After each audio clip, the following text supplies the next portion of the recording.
Hello, I'm doctor Praniti Reddy, working as a gynaecologist Suraksha multi speciality hospital. ఇవాళ మనం cervical cancer awareness గురించి మాట్లాడుకుందామండి.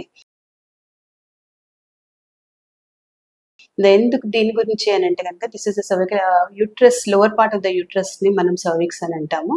And the cancer to this part మనం వచ్చి cervical cancer. ఇది ఎందుకు అని అంటే like this is the second most common cancer leading in the females అనమాట.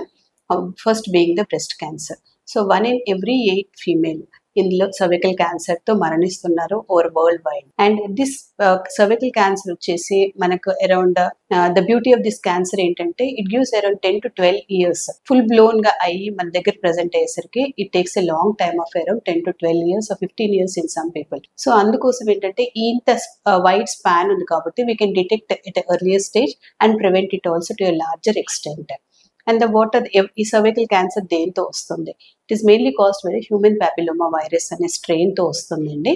అండ్ ఇట్ హ్యాస్ అరౌండ్ 150 సీరోటైప్స్ ఉంటాయి. ప్రతి సీరోటైప్ సర్వైకల్ క్యాన్సర్ కాజ్ చేస్తుందని లేదు, అందులో సమ్ స్ట్రెయిన్స్, ఒక 8-9 స్ట్రెయిన్స్ సర్వైకల్ క్యాన్సర్ అనేది కాజ్ చేస్తూ ఉంటాయి. ఎవరికి వస్తుంది ఇది?